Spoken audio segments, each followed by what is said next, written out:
Hey Psyched Goers, welcome back to another video. Thank you so much for all the love and support that you've given us. Our mission is to make mental health and psychology more accessible to everyone.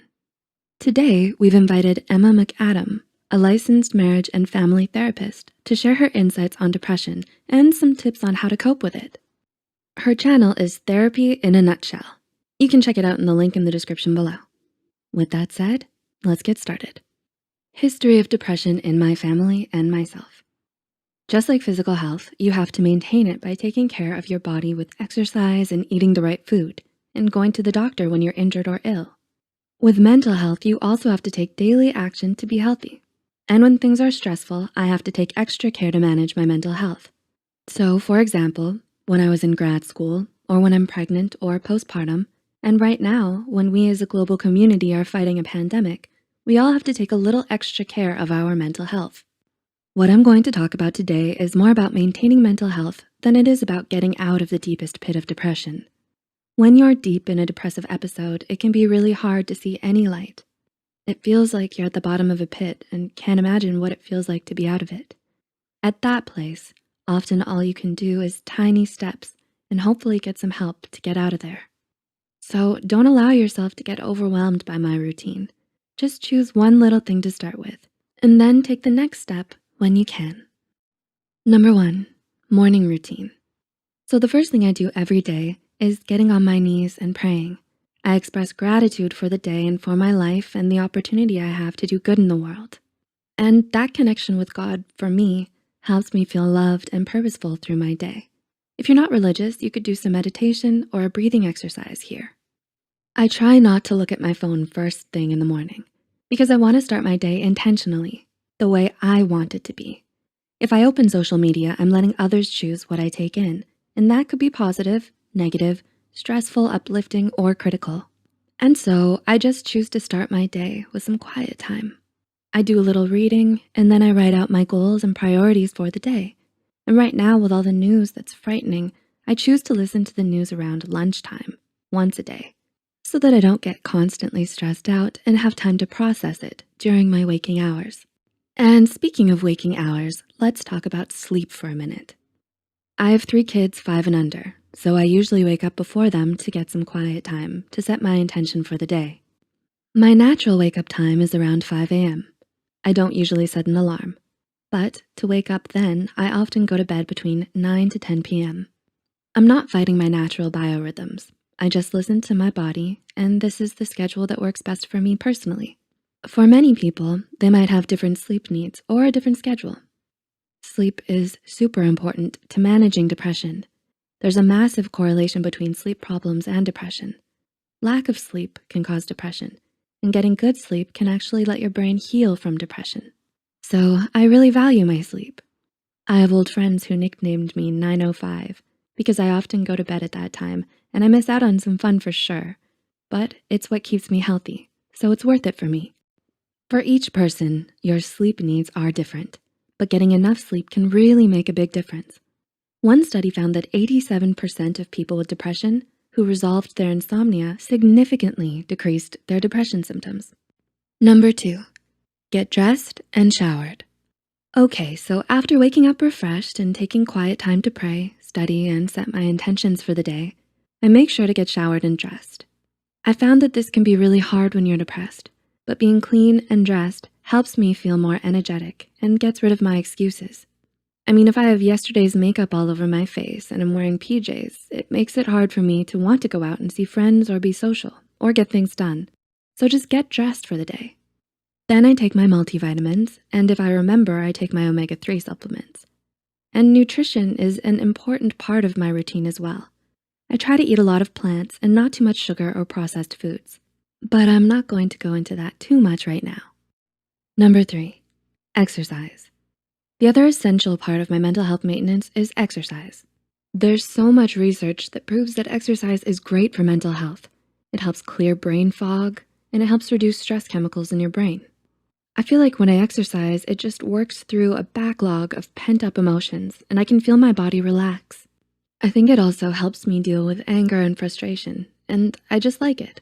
I know a lot of people exercise in the morning, but for me, Back when I worked full-time, I used to always go climbing or for a hike or run after work.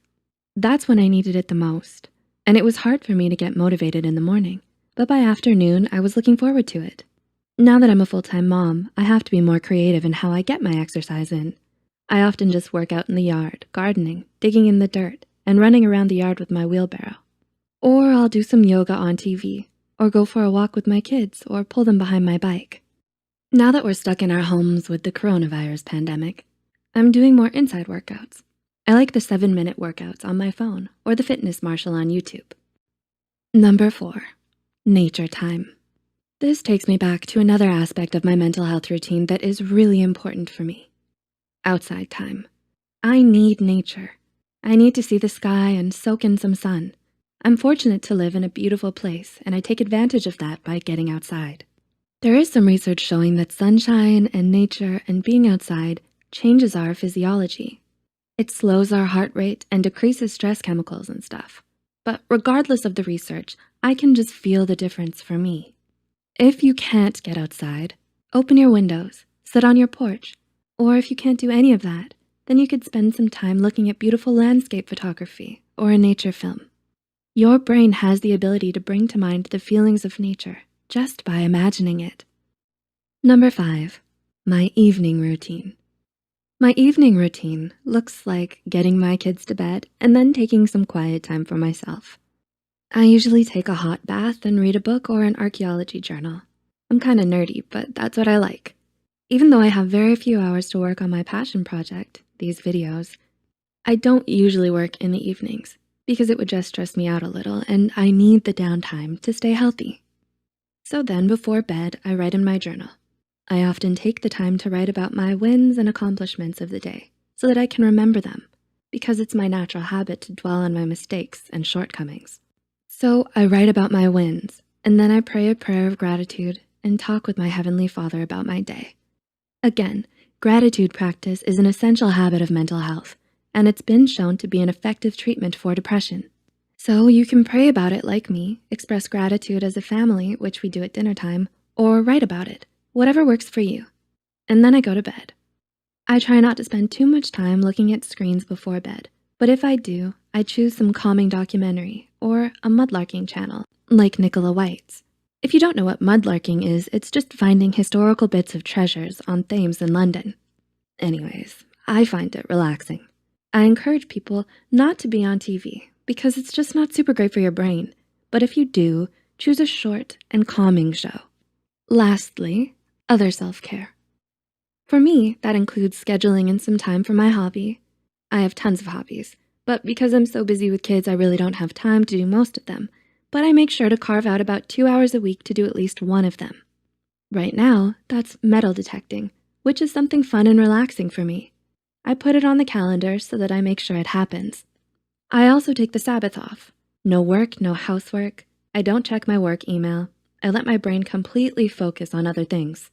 Mostly my family, which is also exhausting, but it's a day that is different from the others. And I make sure to have social time as well. Having social interactions is really essential for mental health. Our brains are inherently social. We are social creatures. So right now, this is going to be an extra challenge with the coronavirus. I'm taking the time to call up old friends. I have some groups I'm hanging out with on Zoom, and when we're not on lockdown, I meet up with friends to let the kids play or to go out to lunch or whatever. So there you have it, my daily routine to maintain mental health. I have a careful morning routine. I make sure to get enough sleep. I get dressed every day. I exercise and get some outside time. I carve out time to relax each evening, practice gratitude, and acknowledge my successes of the day. And once a week, I make sure to get out and do something just for me. Stress, anxiety, and social isolation can all contribute to depression, but you can prevent depression during stressful times like the pandemic and social distancing by using daily habits that promote mental health. Depression is treatable, and there are some simple things you can do every day to prevent depression and stay mentally healthy. I hope you can find some things from this list that help you figure out a way to maintain your mental health today, this week, and during the crazy pandemic that we're going through. And remember, you're braver than you know and stronger than you think. Thanks for watching, and take care. If you enjoyed this video and would like to learn more about therapy, mental health, and what you can do to improve depression, anxiety, or other mental illness, check out Emma's channel, Therapy in a Nutshell. The link will be in the description.